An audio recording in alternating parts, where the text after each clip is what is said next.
ಸರಣಿ ಸಾವು ಆಗ್ತಾ ಇದ್ರು ಕೂಡ ಆಹಾರ ಸುರಕ್ಷತಾ ಅಧಿಕಾರಿಗಳು ಎಚ್ಚೆತ್ತುಕೊಳ್ತಾ ಇಲ್ಲ. ಕಾಟಾಚಾರಕ್ಕೆ ಅಂಗಡಿ ಬಳಿ ಹೋಗಿ ಏನಾದರೂ ಪೋಸ್ಟ್ ಕೊಟ್ಬಿಟ್ರಾ ಇವರು ಅಂತ ಪ್ರಶ್ನೆ ಇದೆ. ಇಲ್ಲಿ ಏನಾಗ್ತಾ ಇದೆ, ಅನೇಕ ಕಡೆಗಳಲ್ಲಿ ಈಗ ನೀವು ಈ ಥರದ ಭಾಗದಲ್ಲಿ ಅಂತ ಬಂದಾಗ, ಈಗ ನಮಗೆ ಡಿಸ್ಟ್ರಿಕ್ಟ್ ಹೆಡ್ ಕ್ವಾರ್ಟರ್ಸ್ಗಳು, ತಾಲೂಕು ಕೇಂದ್ರಗಳು, ಇಂಥ ಪ್ರದೇಶಗಳಲ್ಲಿ ಬಂದಾಗ ನಮಗೆ ಇಲ್ಲಿ ಯಾಕೆ ಹಾರ್ಟ್ ಅಟ್ಯಾಕ್ ಜಾಸ್ತಿ ಆಗ್ತಿದೆ ಅಂತ ಪ್ರಶ್ನೆ ಸಹಜವಾಗಿ ರೈಸ್ ಆಗುತ್ತಲ್ಲ.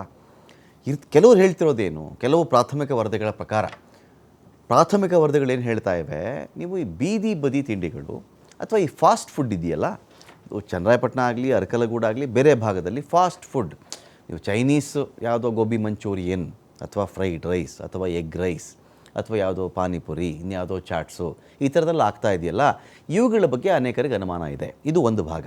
ಅಥವಾ ಕುಡಿತಕ್ಕೇನಾದರೂ ಇವರು ವ್ಯಸನಿಗಳಾಗಿದ್ದಾರಾ, ಮದ್ಯ ವ್ಯಸನಿಗಳಾಗಿದ್ದಾರಾ ಈ ಭಾಗದಲ್ಲಿ ಜನ, ಕುಡಿದವರೆಲ್ಲ ಸತ್ತೋಗ್ಬಿಡ್ತಾರ? ಹಾಗಾದರೆ ಹಾಗಲ್ಲ. ಅಥವಾ ವಿಪರೀತವಾಗಿ ಏನಾದರೂ ಧೂಮಪಾನ, ಈ ಥರದ್ದೇನಾದರೂ ಕಾರಣ ಆಗಿದೆಯಾ ಅಂತೇಳಿ ಕೆಲವರು ಹೇಳ್ತಿದ್ದಾರೆ. ಈ ಫಾಸ್ಟ್ ಫುಡ್ ಅಂತ ಬಂದಾಗ ಎಲ್ಲರೂ ಅಂತಲ್ಲ, ಫಾಸ್ಟ್ ಫುಡ್ಡಲ್ಲಿ ಬಳಸ್ತಿರ್ತಕ್ಕಂಥ ಎಣ್ಣೆ ಅಪಾಯಕಾರಿಯಾಗಿದೆ. 50 ರೂಪಾಯಿಗೋ 40 ರೂಪಾಯಿಗೋ 35 ರೂಪಾಯಿಗೋ ಒಂದು ಆಹಾರವನ್ನು ಕೊಡಬೇಕಾದಾಗ ತುಂಬ ಗುಣಮಟ್ಟದ ಎಣ್ಣೆ ಆತ ಬಳಸಲಾರ. ಒಂದು ಆರೋಪ ಇರೋತಿತ್ತು, ಗುಣಮಟ್ಟದ ಎಣ್ಣೆ ಬಳಸೋಕ್ಕಾಗಲ್ಲ, ಎಣ್ಣೆಗಳಲ್ಲಿ ಪ್ಯಾರಾಫಿನ್ ಮಿಕ್ಸ್ ಆಯಿಲ್ ಇರುತ್ತೆ.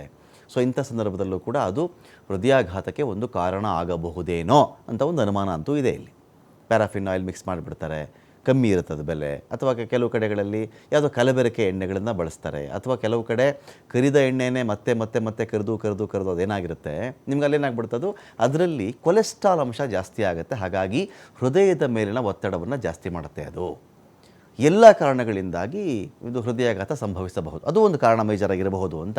ಇಲ್ಲಿ ಏನು ಮಾಡಬೇಕು ಇವರು, ಆ ಥರದ ಅಂಗಡಿ ಬಳಿ ಹೋಗಿ ಸ್ಯಾಂಪಲ್ ತೊಗೊಂಡು ಬಂದು ಕೂಡಲೇ ಅದು ರಿಪೋರ್ಟ್ ರೆಡಿ ಮಾಡಿಸಿ, ಇಂಥ ಅಂಗಡಿಯಲ್ಲಿ ಇಂಥ ಅಪಾಯಕಾರಿ ಮಟ್ಟದಲ್ಲಿ ಇಂಥ ಅಂಶ ಇದೆಯಪ್ಪ, ಇದೆಲ್ಲ ನೀವು ಬ್ಯಾನ್ ಮಾಡಬೇಕು, ಅಂಗಡಿ ಓಪನ್ ಮಾಡಬೇಡಿ ನೀವು ಅಂತ ಏನಾದರೂ ಹೇಳಬೇಕಾಗತ್ತಲ್ಲ. ಸುಮ್ಮನೆ ಅಂಗಡಿ ಬಳಿ ಹೋಗಿರೋದು, ಸ್ಯಾಂಪಲ್ಸ್ ತೊಗೊಂಡಿರೋದು ಒಂದು ವಾರ ಆಗಿದೆ, ಇನ್ನೂ ಕೂಡ ವರದಿನೇ ಬಂದಿಲ್ಲ.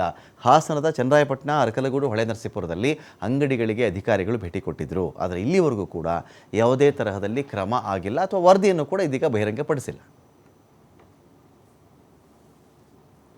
ಡಿಟೇಲ್ಸ್ಗಳಿಗೆ ಪ್ರಕಾಶ್ ಇದ್ದಾರೆ. ಪ್ರಕಾಶ್, ಎಲ್ಲಿಗೆ ಬಂತು ಈಗ ನಾವು ಫಾಸ್ಟ್ ಫುಡ್ ಮೇಲೆ ಸ್ವಲ್ಪ ಜನಗಳಿಗೆ ಅನುಮಾನ ಇದೆ.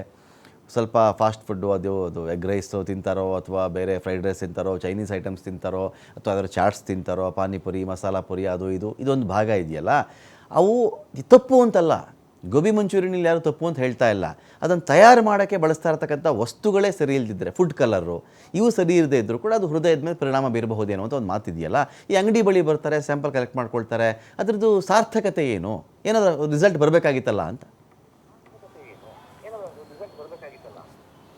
ಖಂಡಿತವಾಗ್ಲೂ ರಮಾಕಾಂತ್, ಏನಂದರೆ ಈಗಾಗಲೇ ಹಾಸನ ಜಿಲ್ಲೆಯಲ್ಲಿ 30 ಈಗಾಗಲೇ ಜನರು ಹೃದಯಾಘಾತಕ್ಕೆ ಬಲಿಯಾಗಿರ್ತಕ್ಕಂಥದ್ದು. ಬಹಳ ಮುಖ್ಯವಾಗಿ ಕಳೆದ 2 ದಿನಗಳ ಹಿಂದೆ ಜಿಲ್ಲಾಡಳಿತ ಕೂಡ ಸೂಚನೆ ಕೊಡುತ್ತೆ.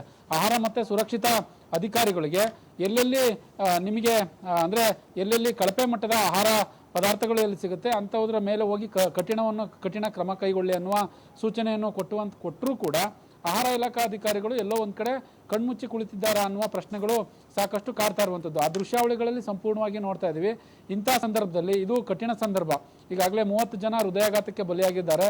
ಆದರೆ ಆಹಾರ ಸುರಕ್ಷತಾ ಅಧಿಕಾರಿಗಳ ಕಚೇರಿಯಲ್ಲಿ ಆಹಾರ ಸುರಕ್ಷತಾ ಅಧಿಕಾರಿಗಳು ಇಲ್ಲವೇ ಇಲ್ಲ ಅನ್ನುವ ಆರೋಪಗಳು ಕೇಳಿಬರ್ತಾ ಇರುವಂಥದ್ದು.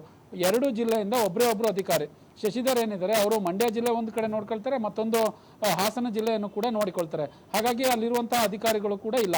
ಈಗಾಗಲೇ ನೆಪ ಮಾತ್ರಕ್ಕೆ ಅರಕಲಗೂಡು, ಚನ್ನರಾಯಪಟ್ಟಣ, ಹೊಳೆನರಸೀಪುರ ಇಂತಹ ಪ್ಲೇಸ್ಗಳಿಗೆ ಒಂದಿಷ್ಟು ಗೋಬಿ ಮಾರುವವರು ಇರ್ಬೋದು, ಪಾನಿಪುರಿ ಮಾರುವವರು ಇರ್ಬೋದು, ಇಂಥ ಜಾಗಕ್ಕೆ ಹೋಗಿ ಒಂದು ಫೋಟೋ ತೆಗೆಸ್ಕೊಂಡು ಆ ವರದಿನ ಈಗಾಗಲೇ ಕಳಿಸಿದ್ದಾರೆ. ಅವರು ಹೋಗಿ ಸುಮಾರು 5-6 ದಿನಗಳು ಕೂಡ ಆಗಿರುವಂಥದ್ದು. ವರದಿ ಇನ್ನೂ ಪಾಸಿಟಿವ್ ಆಗಿದೆಯಾ ಅಥವಾ ನೆಗೆಟಿವ್ ಆಗಿದೆಯಾ, ಆಹಾರ ಸುರಕ್ಷತಾ ಅವರು ತಯಾರಿಸಿದಂಥ ಆಹಾರ ಹೇಗಿದೆ, ಗುಣಮಟ್ಟದ ಇಲ್ವಾ ಅನ್ನೋದು ಯಾವ ವರದಿನೂ ಕೂಡ ಹೇಳಲಿಕ್ಕೂ ಅಲ್ಲಿ ಅಧಿಕಾರಿಗಳಿಲ್ಲ. ಅವರು ಮಾತನಾಡಲಿಕ್ಕೆ ಫೋನ್ನಲ್ಲೂ ಕೂಡ ಮಾತನಾಡ್ತಾರ, ನಮಗೆ ಯಾವುದೇ ಆದೇಶವನ್ನು ಕೊಟ್ಟಿಲ್ಲ, ನಾವು ಮೀಡಿಯಾಗಳಿಗೆ ಬೈಟ್ ಕೊಡೋ ಹಾಗಿಲ್ಲ ಅಂತ ಹೇಳ್ತಾರೆ. ಆದರೆ ಇಂತಹ ಕಠಿಣ ಸಂದರ್ಭದಲ್ಲಿ ಅವರು ಮಾತಾಡಬೇಕಾಗುತ್ತೆ. ಶಶಿಧರ್ ಅನ್ನೋರು ಏನಿರ್ತಾರೆ 2 ಜಿಲ್ಲೆಯ ನೋಡ್ಕೊಳ್ತಾರೆ ಅಂತ ಹೇಳ್ತಾರೆ. ಆದರೆ ಅಲ್ಲಿ ಇನ್ನೊಬ್ಬರಿಗೆ ಇನ್ಚಾರ್ಜ್ ಕೂಡ ಕೊಟ್ಟು ಹೋಗಿರ್ತಾರೆ. ಇನ್ಚಾರ್ಜ್ ಅವರು ಮಾತನಾಡಲಿಕ್ಕೂ ರೆಡಿ ಇಲ್ಲ. ಒಂದು ಕಡೆ ಫುಡ್ ಸ್ಟ್ರೀಟು ಹಾಸನದಲ್ಲಿ 2 ಕಡೆ ಫುಡ್ ಸ್ಟ್ರೀಟ್ ಇದೆ. ಒಂದು MG ರೋಡು, ಮತ್ತೊಂದು ಸಹ್ಯಾದ್ರಿ ಟಾಕೀಸಲ್ಲಿ ಇರ್ತಕ್ಕಂಥ ಫುಡ್ ಸ್ಟ್ರೀಟ್. ಅಲ್ಲಿ ಅತಿ ಹೆಚ್ಚು ಜನರು ಅಲ್ಲಿಗೆ ಆಹಾರವನ್ನು ಸೇವಿಸಲಿಕ್ಕೆ ಹೋಗ್ತಾರೆ. ಅಲ್ಲಿ ಕರಿದ ಪದಾರ್ಥಗಳನ್ನ ಹೆಚ್ಚಾಗಿ ಯೂಸ್ ಮಾಡ್ತಾರೆ.